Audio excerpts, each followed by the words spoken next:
What's up, you horn? That's Jason's way of letting you know that we're here to read a classic episode that Jason wrote of his TV show, The Koopalings and Bowser Jr. Show. We used to read these stories all the time. And J-Man's kind of been taking a break from writing them and writing other stories. But he said, you know what? Actually, it was Mama who was like, you got to read this. You got to read this episode from season 4. It's so good. It's so funny. Mama and I agree. Mama and I agree. It's one of your best episodes that you've written. Jason wrote this one a while ago. It's episode 10 of season 4. And Jason's done 7 seasons of the Koopalings and Bowser Jr. Show.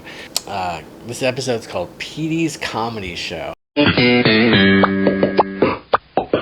We need like a chart for everyone just to know. You need to really know your Mario characters, because Jason digs deep. Petey Piranha is at the big like Venus flytrap plant who wears like underwear, right? He wears like polka dot underwear. Jay, I've been your stepdad for a few years now, and you've tried to teach me all about this stuff. And so Petey's Comedy Show begins with we're at a comedy club, and Petey Piranha's on the stage, and he says, "Welcome, kids. You seem a little bored. Well, don't worry. What did one ocean say to the other ocean? See ya later." The kids in the audience start booing, and it is an audience of all children at this comedy show, by the way. It's a comedy show for children, I guess. So they start booing, and Petey says, "Wow, tough crowd." The kids start throwing rocks at Petey. And so, Petey's brothers, Pee Wee and Dinah, say, "We get it. See you later." And the kids just keep throwing more rocks. Petey says, "No more rocks."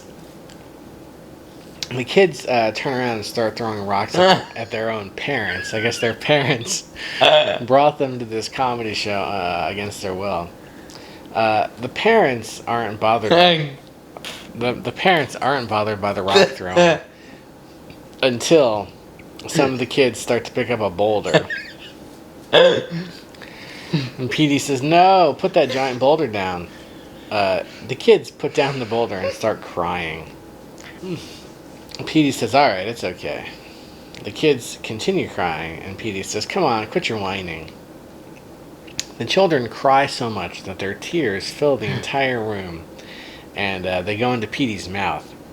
Petey blows up like a balloon, and he goes up into the sky and into space, deep into the angry galaxy. And we start hearing the music from Mario Land 2, from the level with the stars, and a star pokes Petey, which makes him land back on Earth. As he lands, Petey is flapping his wings. So the kids cried so much that the tears couldn't help but go into Petey's mouth, and the water pressure was such that he expanded to a balloon.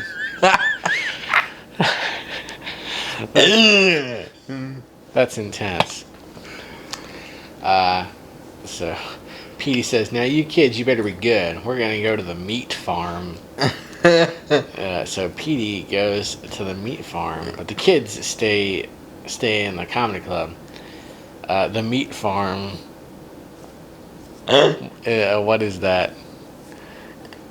It's a farm where they meat. Well, first of all, maybe you need to go back to Harvard, because meat isn't grown in the ground. Meat comes from animals. I think you know that. Anyway, so the kids stay behind at the comedy club, and they're looking at the stage angrily, and the stage blows up. They pick up the giant boulder again, and they throw it at Petey's house, which is apparently very close to the comedy club. Then they throw another boulder that goes all the way to Easter Island, and that's pretty far. They throw yet another a lot of boulders at this comedy club. Lots and lots of boulders. They throw yet another boulder at a plane. Petey returns from the meat farm and says, "All right, it's great. We got some more to go." Then he gasps, "My stage! My house! The plane!" Actually, I don't know that plane, so I'm okay with it. "You kids, that's it. You're grounded." One of the kids says, "Whatever, you're not our dad." Petey follows this child home, and he says, "Excuse me, Mrs. Willie Puss. Your kids are on a rampage." So Petey knows he may not know them personally, but he knows their name. Mrs. Willie Puss says, "How interesting." Petey says, "Man, you guys are worthless." Mr. Willie Puss gets so mad, he kicks Petey in the testicles. Petey screams and starts puking out meat. I wasn't aware that piranha plants had testicles. Petey says, "I'm going to teach your kids a lesson they'll never forget." Wow, these kids are strong. Like, really strong. All right. It's what? His crotch. His crotch. Where his testicles would be if he wasn't a giant plant person. So Petey's threatening and saying, like, "I'm going to teach your kids a lesson they'll never forget." Then I guess he tries to tangle with the kids, and he says, "Wow, they're actually pretty strong. Really strong. Okay, I'm not going to beat you up, but I'll kick your butts in a video game." Petey and the kids start playing. I don't know why he's still at their house. He's been kicked in the crotch by the angry father. I would have left. I wouldn't have followed the kid home in the first place. Petey and the kids start playing the Koopalings versus the Groupalings World. A popular video game in this realm. The kids call it Animal Control because Petey is part plant but also part animal. Petey sees the kid hang up the phone who called Animal Control and said, "Who did you call?" "We called Animal Control." "Oh, that's it," says Petey. "I'm going to teach you a lesson the hard way." Before he can, someone knocks on the door, and it's Animal Control. Apparently, Animal Control is also right across the street. They showed up very quickly. Petey says, "Don't you open that door. I'm warning you. My brothers, Pee-wee and Dino, are on my side." The Animal Control officer says, "Freeze. There's no place to run and no place to hide." "Help me, kids," says Petey. Petey's asking these kids who want to kill him for help. Dino, Petey's brother, says, "You leave Petey alone. He's just a poor little animal, but also a plant." The Animal Control officer says, "Wild animals don't belong here, Junior. They belong at the zoo. Get 'em, boys." I would disagree with that.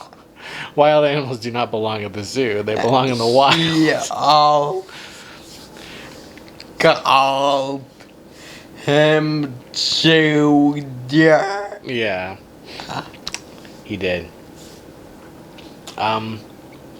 They put Petey in the paddy wagon, and there's already a lion in there, and the lion is sad. No, Petey," says Pee-wee. "You kids are sick." At the zoo, Petey is in a caged area, and he says, "I need to go, guys. I haven't washed my underpants in about 8 days." A little girl at the zoo says, "What is that thing, Mommy?" And the mother says, "I don't know. It says species unknown." "Wait a minute, let's taunt him." They start throwing bombs at Petey. Petey blows up like in all the other cartoons. And he says, "Ow, I want to be free." And the animals want to be free too. After the zookeeper goes to bed, all the other animals escape their cages and start tiptoeing out of the zoo. Petey says, "All right, the other animals are out. Now it's time for me to escape." "Wait a minute, there's a bomb in here. Come here, little guy. That's it. Come here near the cage." The bomb blows the cage up and burns Petey, but he's free. So he says, "I'm free, I'm free." Then he trips over a rock and falls into a spotlight. Like I guess the animals started escaping, and the zoo has watchtowers like a prison. And they turned on the spotlight. I've never been to a zoo like that.